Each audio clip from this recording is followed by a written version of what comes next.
I wanted to start just for a couple minutes with our lawmakers. You know, we've had far less drama this session with regards to women's health than we've had in any session in recent memory. This may be an illusion, and it may be an illusion because the words Planned Parenthood have hardly been muttered in the Capitol this session.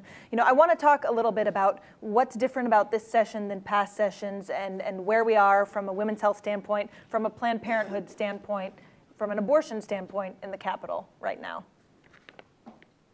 Sure. Well, I think the first thing that's so far this session that has been different is that we have not been debating the subject of women's health or abortion or Planned Parenthood. The first major bill that would have dealt with that would have been the budget.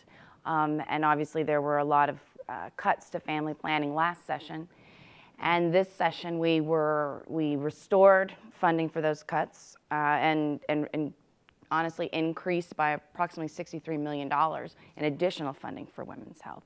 So I think the major difference is that we're not fighting about it. We're just doing what's right for women and for the state. That's a good way to put it, Sarah. We realized that on these matters, like so many other things, we were talking past one another, because there are many things that we all want to accomplish.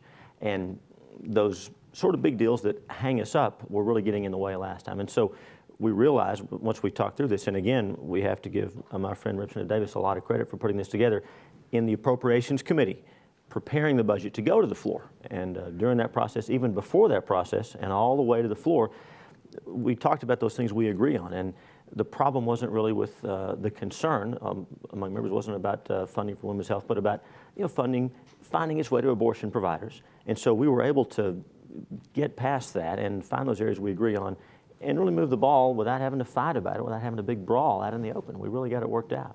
A lot of it. I mean, what are those things that you agree on versus what you don't agree on? You agree that women should get services, women's health services. You disagree that Planned Parenthood should be the main provider, or you disagree that on the definition of what a clinic is that's affiliated with an abortion provider. I mean, where are the lines of agreement and disagreement, and how did you come to a point where there was some middle ground? Well, I would say broadly, funding for women's health, robust funding for women's health program, we're for that. And last session, of course, as Sarah mentioned, some of that money was moved. A lot of that money was moved from women's health to other areas of the budget. And then for the remaining money, there were rules put in place, procedures to control where that money would go. This session, rather than doing that, we addressed what the real concern was, not that money go for women's health funding, but that it go to entities related to abortion and abortion, providing of abortion services. And so we were able to find a way to get more of the women's health funding restored just by cordoning off those providers that there were concerns about. So women's health funding was able to go through once we laid aside that issue about those particular providers that we had a lot of concerns about. So let's head back to last session, and I know Dr. Potter has done a lot of research on the effects of some of these cuts. We saw probably the biggest cuts to family planning that we've seen really across the board in the budget process last session. Amendment after amendment stripping funding from women's health. Several lawmakers stood up there and said it was, quote, defunding the abortion industry, and we've seen dozens of clinics closed in the aftermath. And Dr. Potter, can you talk a little bit about what your research has shown, the kind of work that you all have done, and what the effects were of those cuts? Well, I can tell you where we are, because the ultimate impact on births and unwanted pregnancies we won't know for a while.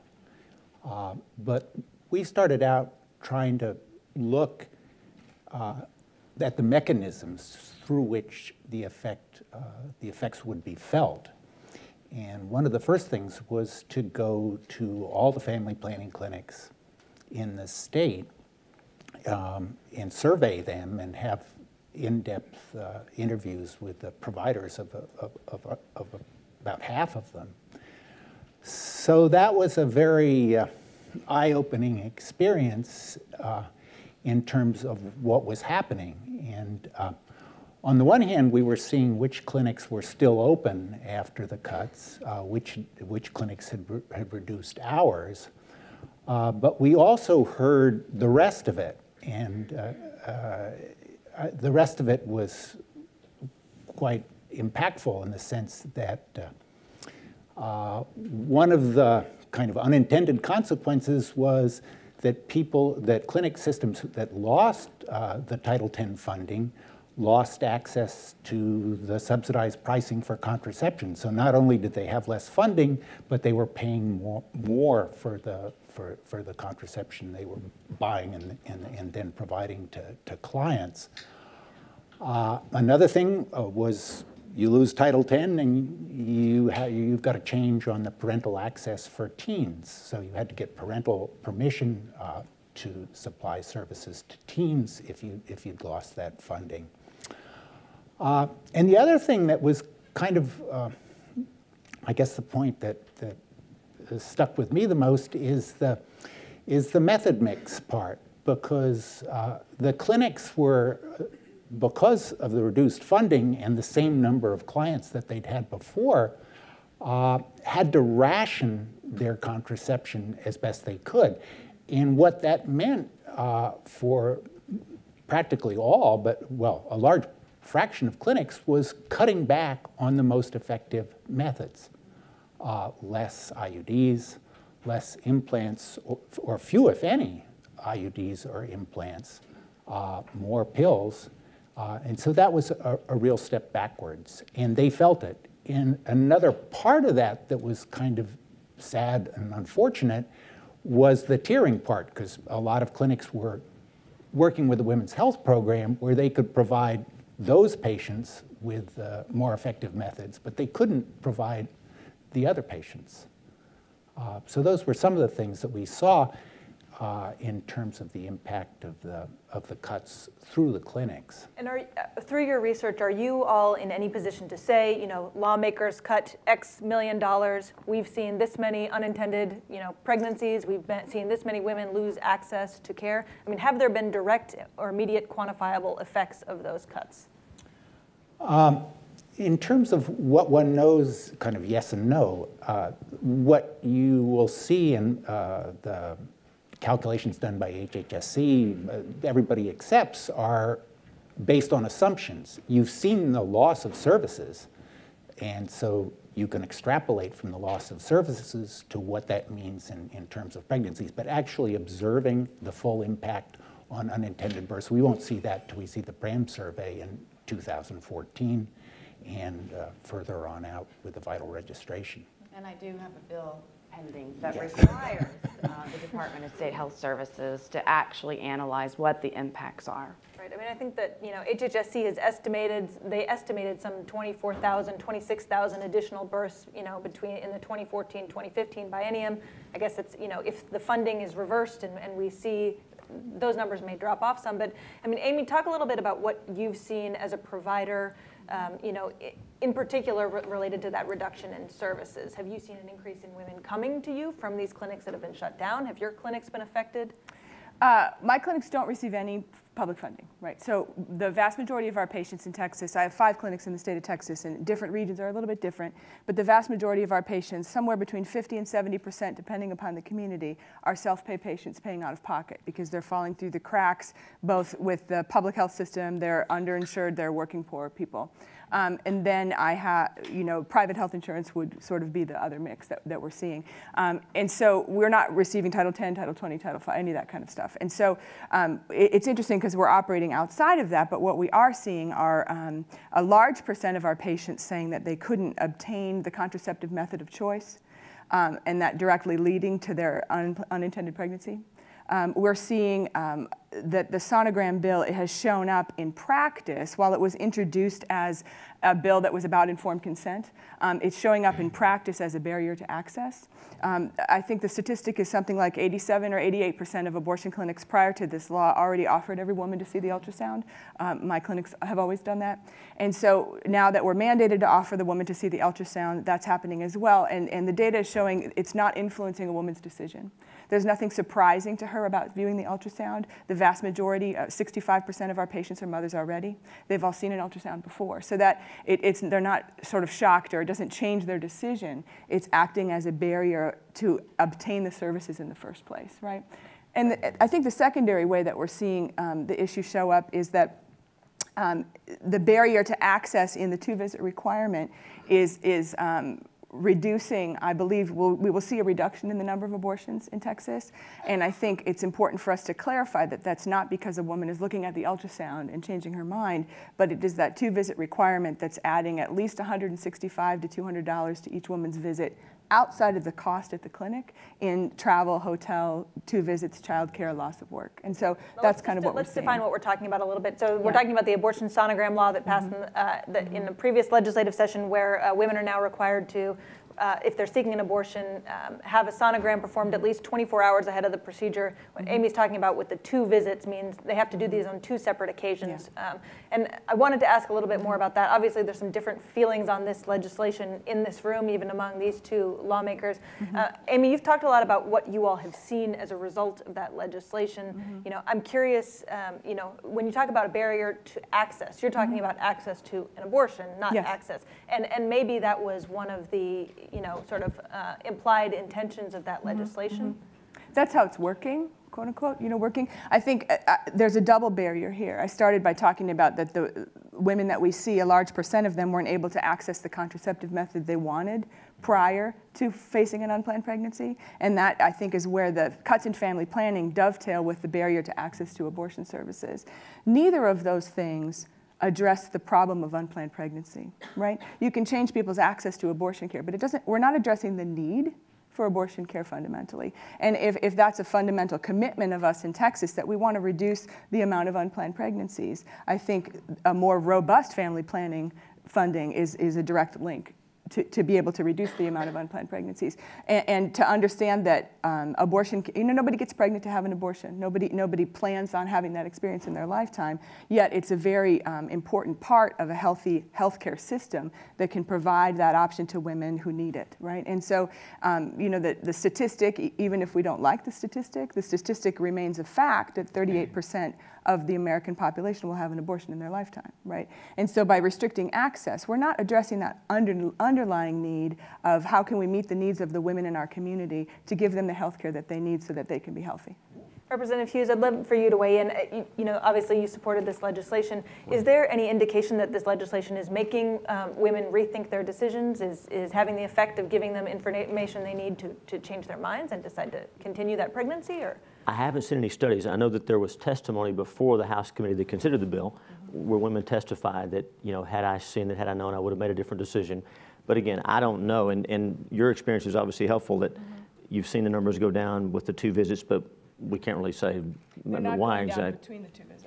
Oh, right? okay. So the number of women that make it to that first visit, they're not rescheduling or canceling between visit 1 and visit 2. Oh, I see. You're just not seeing them It's for just the hard initial to get visit. to visit 1 when you find out you have to come twice. Okay. And I should ask too, and thank you for helping me on this, the Woman's Right to Know Act, which has been around for a few years now, did it require 2 visits already? Weren't the ladies given information? It's been around since 2004. Okay. It was And the so first HB 15. were there 2 visits?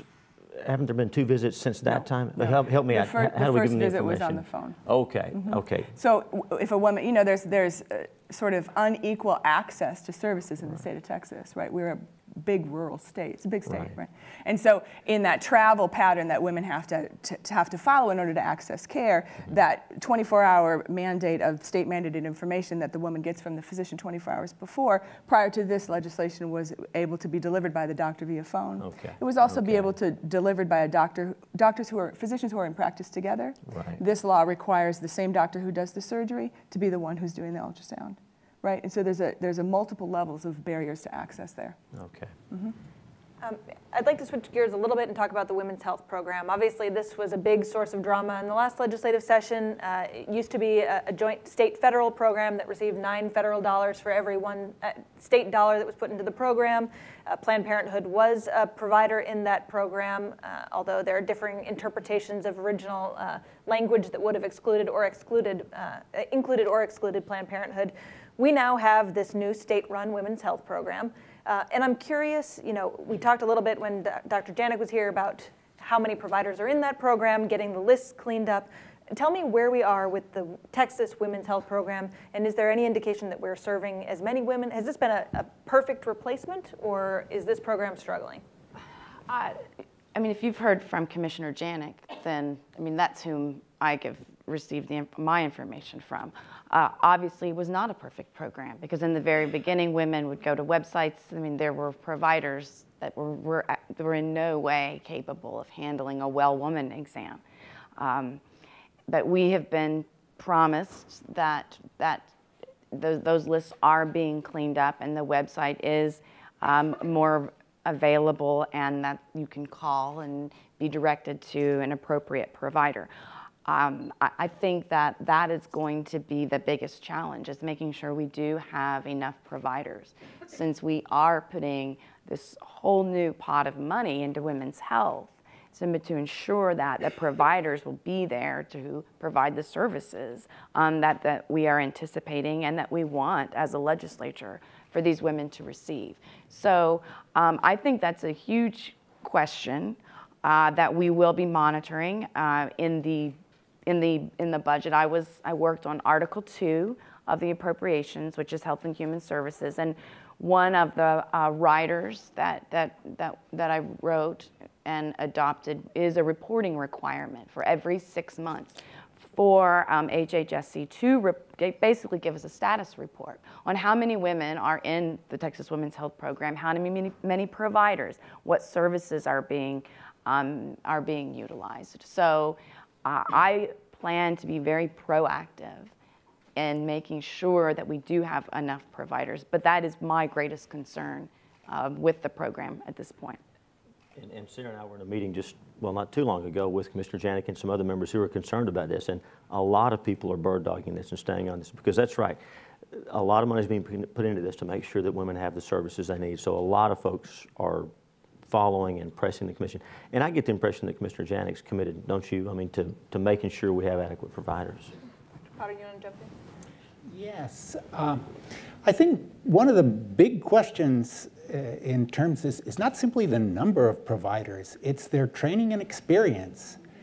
And this goes back to the method issue. It's not easy to be a provider of IUDs, implants, and even depot. The provider has to stock it. You just can't write a prescription and it happens. So you need providers who, one, have the experience, two, are stocking, and then there's the whole question of the different requirements or exams or whatever, records and so forth, that a woman switching from one provider to another, to just say, I'm going to get a new provider, is complicated for low-income women. It's not something that is easy.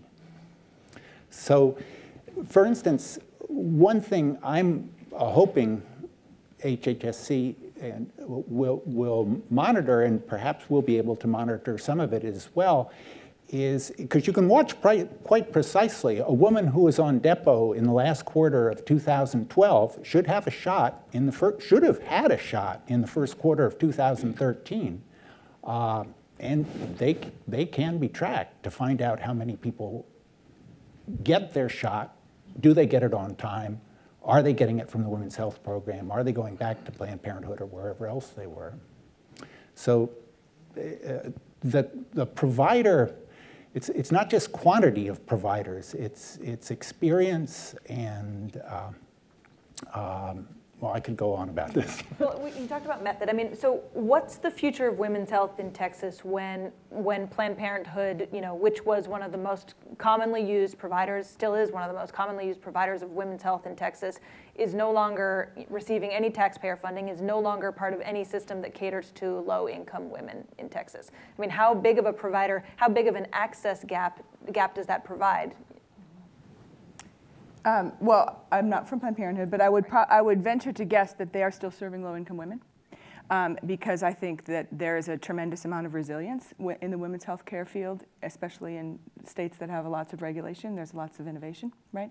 So I am sure that women and providers have learned a lot about how to be resilient in this community. So that aside, I think that there's a lot of women that are going to fall through the cracks. We already have, I believe, the second highest Medicaid birth rate in the country. Only behind California, and I think that we're going to see a big change. And here again, what are we going to do to meet the needs of those women? I think Joe points out a good thing. I think there is a fabulous opportunity for an example of a woman who comes to my clinic who's a mother already, has a couple of children, faced an unplanned pregnancy. It's a fantastic time for me to give her an IUD. And because I provide abortion, I can't give that Medicaid patient an IUD at the time of abortion, right? And it would be the brilliant use of the healthcare system for me to be able to give her the most effective method to prevent a future unplanned pregnancy, right? And so I think you also have to have a lot of really good infrastructure and planning. IUDs are expensive, $500 to $700, $800 each, right? So if you're going to stock them and have them in stock in order to be able to insert them, it takes a lot of planning as far as your budget and your cash flow and your ability to run a good operation. And if you haven't been a family planning provider before, that's a big learning curve to understand how to make sure that you have the stock that you need to meet the patient volume. And I agree, but also from someone with a degree in economics, I think supply and demand. I think of $247 million worth of new money available for women, for family planning and women's health. Mm-hmm. And I don't think that that money is just going to sit out there unused. And I think that with the $100 million that we put in, that was for the expansion of primary care. So that is beyond just a well woman exam. And the intent is for a woman to be able to have almost a medical home and get all of her primary care. And I think, and what I am anticipating is use of FQHCs, and hopefully I know that we don't have those in every area, but I do believe that with that much money on the line, providers are going to come. So do these types of providers then serve the same needs? I mean, again, the talk in the legislature is about restoring this funding to family planning via primary care, correct? And so if you're the understanding then that women who are no longer going to Planned Parenthood are going to a federally qualified health center are getting quote unquote comprehensive care. Does that serve the purpose? Do women go to those kinds of providers seeking reproductive health care? Can you incentivize them to? I mean, Dr. Potter, what does your research show? The one thing about the thing I would like to say is that it's uneven. The provider, you can have providers who are experienced and able with all methods, and you can have providers who aren't. Even in the best of private practices in this city, you can find providers who don't have experience and aren't informed about Mirena or Paragard as far as that goes. So one thing I think is very important with the new money, one of the things that our research has shown is that very few women know what the Women's Health Program is. They don't know about its existence. When we first started collecting data in El Paso, I don't know, 7 or 8 years ago, it was almost zero that knew about it. And here in Austin, in the last year, the fraction of the Medicaid birth population that knows about the Women's Health Program is below 50%. So publicity is important. One other thing I'd like to say that kind of ties in with some of the other themes that have come up during the course of the day, which I find interesting and important challenge, and one that I hope can be met with the new funding, is vasectomy. So far, men have been left out. But getting a vasectomy for public insurance, for people who don't have private insurance in Texas, is no easy thing. The providers aren't even relatively large FQHCs don't necessarily have a provider. And the Medicaid reimbursement is $250, whereas the urologist would like over $1,000 for performing this rather simple operation. So the challenge, both in terms of publicity, funding, recruiting, training of providers is something that hopefully these resources can be put toward in a very effective way. And I can share, I mean, within the appropriations process, there were rates, Medicaid rate reductions for physicians basically all across the board. And we increased those those rate reductions around for primary care physicians, but we defined OBGYNs as a primary care physician so that their rates that had been cut would actually go up again because we did have the money in the budget. So we're hoping that also makes it makes that money and participating in that program more viable for providers. I want to talk about the politics behind all this. As I said, this has, for reporters, this has been a pretty boring women's health session because there haven't been nearly the fights that we all look forward to. I know Representative, exactly. Well, I know that you and I had a conversation a couple of weeks ago about how you worked to broker these deals, and you had a lot of tough conversations with members of your party. And I asked you how those conversations went and how you persuaded them. And you gave some pretty interesting and compelling political arguments, and I was wondering if you might be able to talk about those a little bit, how those conversations went. Well, I think with my Republican colleagues, I got a lot of feedback from them just as being the only Republican to have voted against the sonogram bill. So then my Republicans would come to me to talk about women's health, and there were a lot of concerns because they got home after last session and heard from women in their district and saw that there were non-Planned Parenthood clinics that were closing, and statements were made. They didn't know that is exactly what was going to happen. So there was definitely feedback that my colleagues were getting from their constituents. And then, on the Democrat side, I mean, the numbers are what the numbers are in terms of majority in the House. So it's a matter of policy over politics. And I think everybody wants to be focused on policy this session. I think we've had very strong leadership.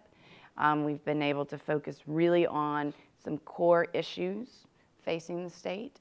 And both sides, I think, I was happy to see, glad to work with me, and realizing that we should not be playing political football with women's health because it does not do either side any good.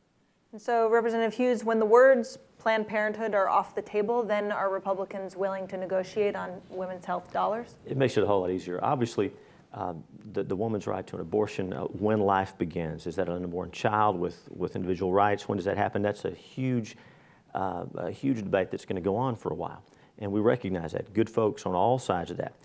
On the issue of public funding going for abortion, the numbers are pretty clear. And again, I know we differ over how many of the public funds from Planned Parenthood get there, but once that's off the table, once we can satisfy people in the legislature and back home that the funding for women's health is not going to find its way for abortion, once that's taken off the table, it's wonderful. It makes it so much easier because we agree we want to make sure these services are provided, that women have the health care they need. And so, yes, once that was done, and so you and I talked about the grand bargain, I think, right?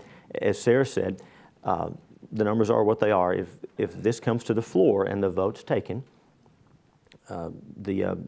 today in the House, the Republicans and the pro-life Democrats on most issues are going to tend to win those fights. But if we can avoid those fights and get to where we all want to get, then everybody really does win, pretty much. And so that's what by taking out of the equation those providers that provide abortions and their affiliates, by taking those folks out of the equation, we were able to move forward and all agree on providing more funding, not just replacing the women's health funding, some of that from last time, but the new money that Sarah had, the $100 million for primary care. We could all agree to put that in and to all vote for that. And we had the budget coming out of the Appropriations Committee unanimously, Republican, Democrat, pro-life, pro-choice. We all agree on those things once we were able to cordon off the providers that would be doing abortion and their affiliates. So yes, it made it a whole lot cleaner. So Amy and Joe, if you think about fiscal responsibility and women's health, is this the right trade-off to make?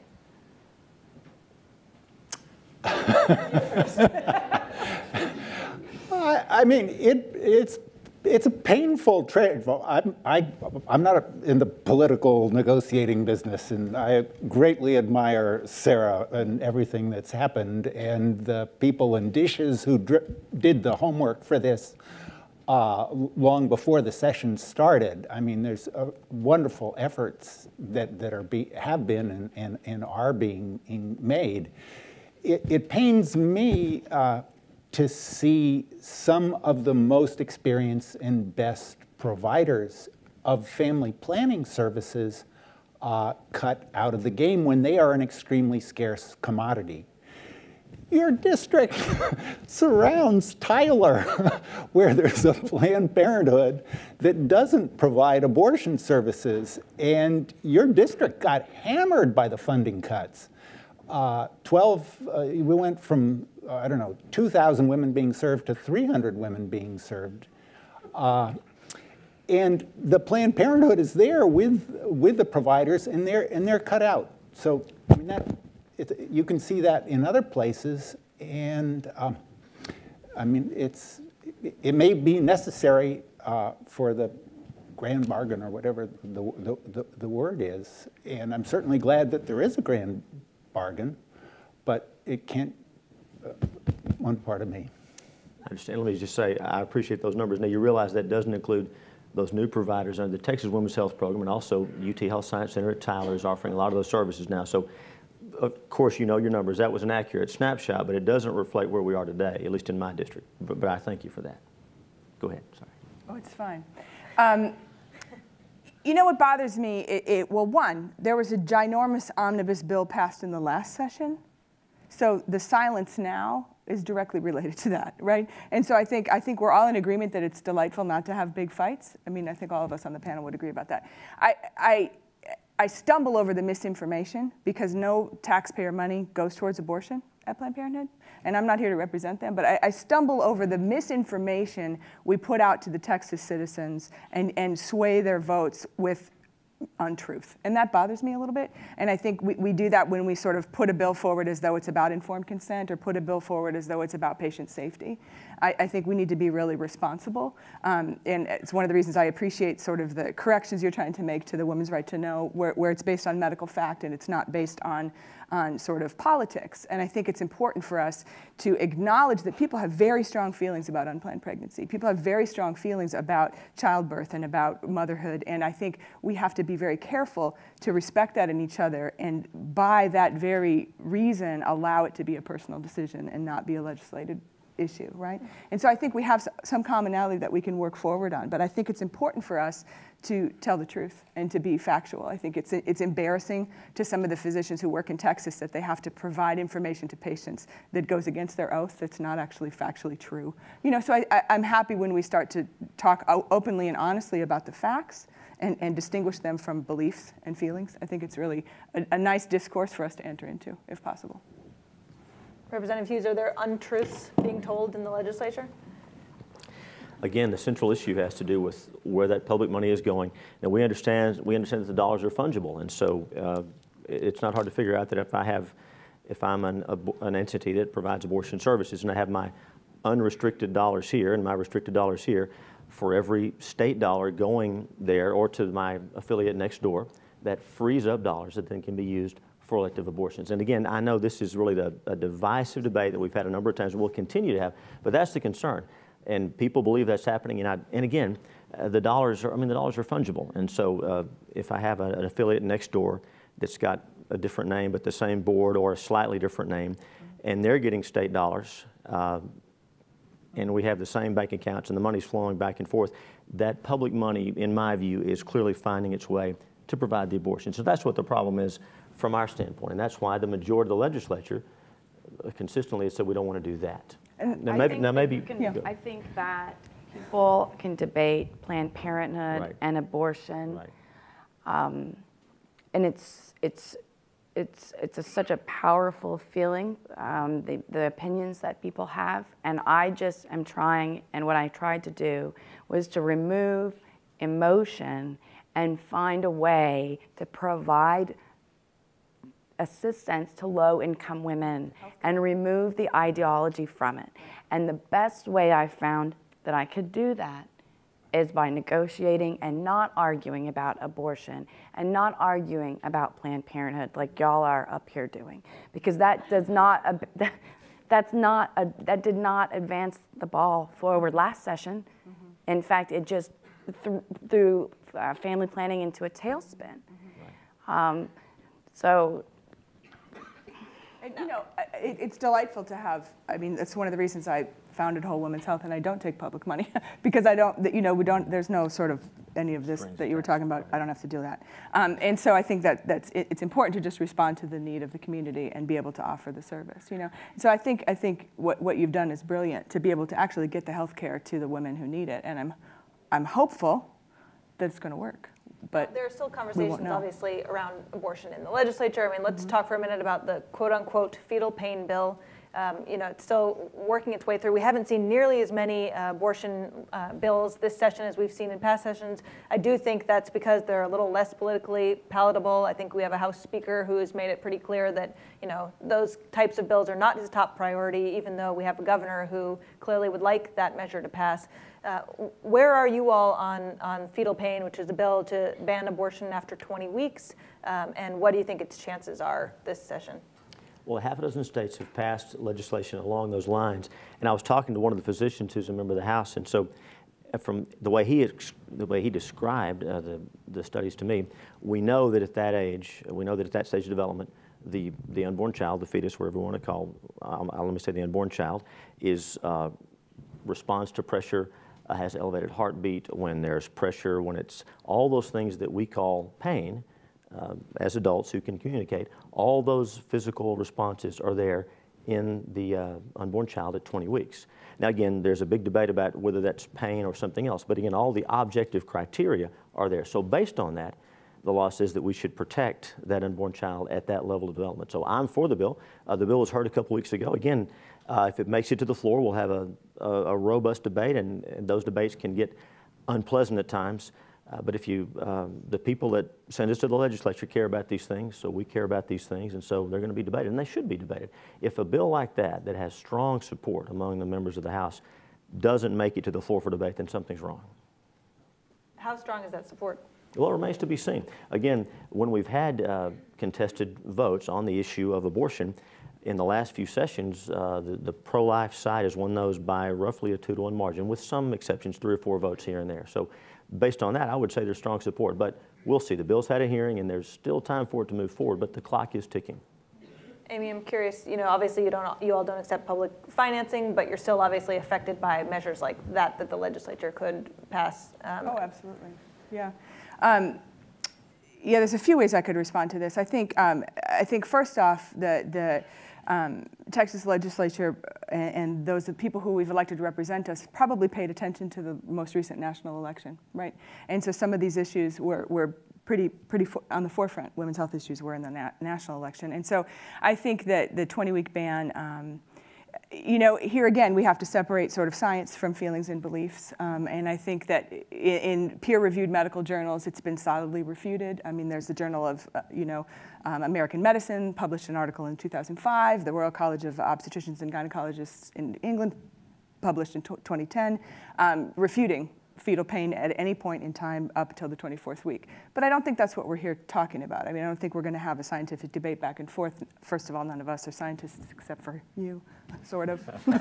Social scientists, you know, and none of us are medical practitioners. I mean, we're not licensed physicians, and so I think it's inappropriate for us to be legislating this kind of thing. I think that fundamentally, the vast majority of Americans believe that this is a private decision between a woman and her physician and a woman and her family.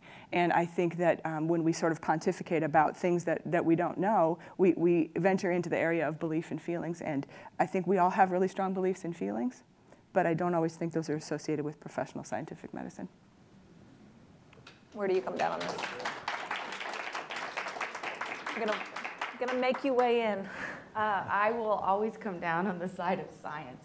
I listened to some of the hearing on the fetal pain bill, and I am not swayed at this point by the same science that Representative Hughes is swayed by. So again, I'm not a physician and I'm not a scientist, but from everything that I've read and the testimony that I heard from medical sources that I have faith in, it does seem that a 24-week period, that gestation is So So I have reservations. Some of us sat at Trib Fest together a couple of years ago and talked about this question of whether abortion and contraception, whether abortion and family planning had become synonymous. And at the time, there was sort of a lot of conversation around concerns that that was the case. Do any of you feel that that is still the case, that those two terms are being used, in partnership in Texas, or do you feel like we're moving toward a different type of dialogue? No, I think they're definitely synonymous, or else I wouldn't have had to do what I had to do behind the scenes to secure money for family planning. That's my opinion. It certainly shouldn't be, but it does seem to happen in the debate. And again, without getting too much into the weeds, during the last session, the family planning money that was moved around to other areas was federal money, of course. And with federal money, there are certain limits on what we can do. And so the legislature was not allowed to say, with that federal money, this cannot go to an abortion provider or its affiliate. We couldn't do that because it was federal money. So instead, there were other things. There was the tiered language we talked about where it goes first to broad, comprehensive providers and goes on down from there. There were other things that were done to keep the money from finding its way to abortion providers or their affiliates. This session, the $100 million that Sarah did a great job of putting into the budget for primary care, those are state dollars. They're not federal dollars, so we can put limitations on those. So we were able to say no abortion providers or their affiliates. And once we took care of that, this whole debate about whether the money should go to contraception, that all went away because once we removed abortion providers and their affiliates, the money was free to flow, and that contraception debate really hasn't been bagged, that as far as I can tell. But they do invariably become conflated, and they really shouldn't. You said once you removed abortion providers and their affiliates. You weren't really removing abortion providers. You were removing, quote unquote, affiliates of those providers, correct? That's because right. there were no abortion providers in those programs. Which was done last session. Right. Exactly. Right. Okay, just wanted to clarify. Yep. Dr. Potter, what about you? When you think about those two terms, clearly that's driven some of your research. No, I think this is a political question properly answered by the politicians. Yeah. All right, sounds good. Amy, any parting words before I open it up? I do think it's interesting. I think that the vast, vast, vast majority of Americans are pro-contraception. Contraception is very popular among men and women, right? And so I think that this recent move in the legislature has been very interesting because while people may have ambivalence or mixed feelings about abortion, people have really strong feelings about family planning. And so for these two things to happen at the same time, I think there was a connection there that not all Americans saw as clearly as some of us working in the field see. And I'm hoping that people will sort of awaken to the fact that these things are very linked, and it's not just about preventing abortion, it's about controlling women's access to the whole gamut of healthcare. And so I think it was interesting that those two things happened at the same time, because if it was really about preventing abortion care, like I said before, you would make a more robust women's healthcare program. I'll just throw in one thing that came out of some of the focus groups that we ran last summer, and that was amongst teens in particular, there's a very acute consciousness of the fact that the state is willing to subsidize, provide, make readily available prenatal care and delivery services, but was not doing the same for preventive services that would have prevented the pregnancy in the first place. And the irony of that situation is not lost on the low-income people that live through it. Well, I'd love to, yes, let's give them a quick round of applause, and then we'll.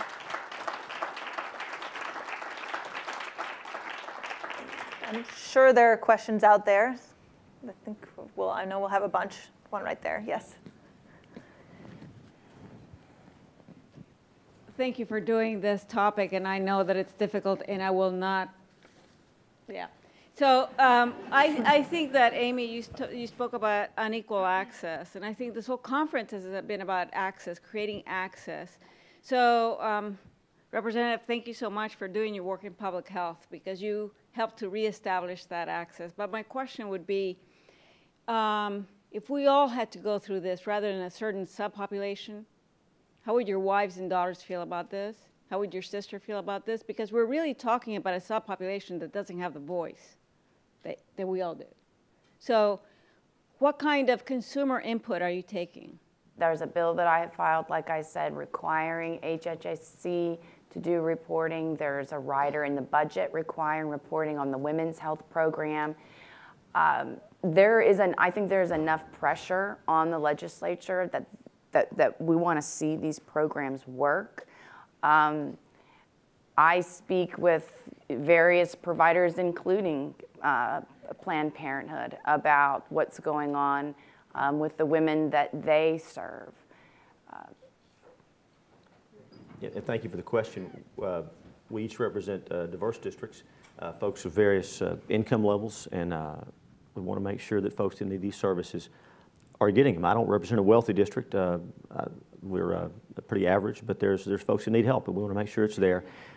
We want to represent our whole districts, and so a lot of those folks are concerned about where the money goes. So we're trying to balance. We're trying to balance the deeply held concerns of our constituents to provide the care while staying away from those providers that have a conscience problem with. I know this is a tough issue, but we really are trying to balance that. I'm listening to my district on that. I really am. In the back, yes? Thank you all very much. Throughout the day, we've heard issues of privacy and the doctor-patient relationship mentioned. Now, you guys have not mentioned that, and to me, that's one of the biggest parts of women's health care. So I'd like each of you to say how you feel about the privacy issue and how important is the relationship between a woman and her doctor, and where does the government fit into all of this? I think that's one of the most important relationships there is, except for, of course, attorney-client, because I'm a lawyer. But, and it's the reason why I voted against the sonogram bill. It had nothing to do with being pro-life or pro-choice, but I do not think that the legislature should be practicing medicine, and I do not want the government involved in my doctor's office. And honestly, that's probably the main reason why I decided to run for office, because I saw what I perceived to be far too much intrusion into my healthcare decisions. You bet, you bet. Yes, ma'am. Nothing more fundamental than that privacy, especially in that relationship. And so as far as particular concerns, every time we look at a measure like this where the government's involved, we have to make sure we're protecting people's privacy. You're exactly right. Obviously, I am very committed to privacy and confidentiality as a medical provider. I think that also the flip side of privacy and confidentiality can be secrecy and stigma. And so I think the way it shows up when we sort of pretend that certain procedures happen to other people or others and aren't part of normal healthcare delivery, I think it's important for us to protect patients' privacy and to protect my physician's privacy is a big issue. As abortion care providers, there's a big security risk. And so I think some of the things that are introduced about patient information reporting and information that we have to turn into the state about patients' decision-making, the demographics around patients that have abortion, the provider information of who provided it is of great concern to me, because I think at some points, you have a patient from a small county, there's ways that you can look at that data and sort of figure it out. And so I get concerned about those kinds of issues. But I think also it's important for us to obviously maintain it. I mean, HIPAA is sort of, small potatoes compared to the kind of privacy practices we follow. I pass. Oh, yes. Okay, well, my questions primarily relate to the representatives. First of all, I want to share the conviction with you that the legislature should not be in the business of medicine nor science or anything like that. But we can't get away from the financing. So I'm just curious, and I suppose this is mainly directed at Representative Hughes, what is the ideological basis relating to your comment about the fungibility of money? Not being able to go to providers who may also provide abortion care. What is the ideological basis for, prohibiting that, yet being in favor for providing fungible dollars to, say, parochial schools? The fundamental problem, obviously, is taking money from you, from me, and using it for something that I disagree with.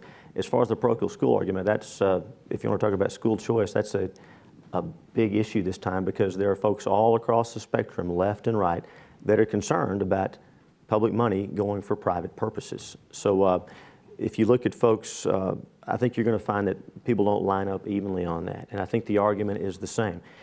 Is it right for me to take your money by force, your tax money, and use it for something that you have a visceral, fundamental objection to? And I think that'd be the ideological position. How we apply that principle is going to vary from case to case, I guess, but that's where I'm coming from. Yes, ma'am. So as a woman, I'm beginning to have the feeling that with restrictions on something that's legal, which is abortion services, that we are entering an era of, or have entered an era of inequality, that my services are being restricted as a female, but male services are not being restricted. And I'll give you an example. The example I'm thinking about is abortion services. There is a bill that suggests that abortion services can only be performed in a surgical medical center. However, vasectomies can be performed in a physician's office. And that is inequitable. And so I would like to hear from legislators about when women begin to come forward and talk about an equity issue in male reproduction and female reproduction, what will your responses be? You want to go first? You want to take it? Well, I think that's you make a good point about inequity. I will say that some would say having a vasectomy is a very different type of procedure than having an abortion. When you are believing that you are ending a life, then that takes on a very different perspective than a vasectomy.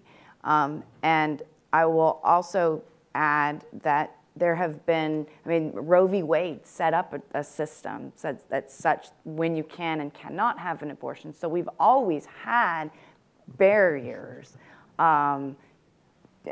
to abortion. Now, what we're seeing recently, I think over the last couple sessions, is obviously something that I would not have anticipated. But this is a very conservative state, and so it's not out of the realm of surprise that we would see some of these measures. But I do agree with you that there definitely, I think, is some equity situations if you're going to deal with reproductive rights between men and women.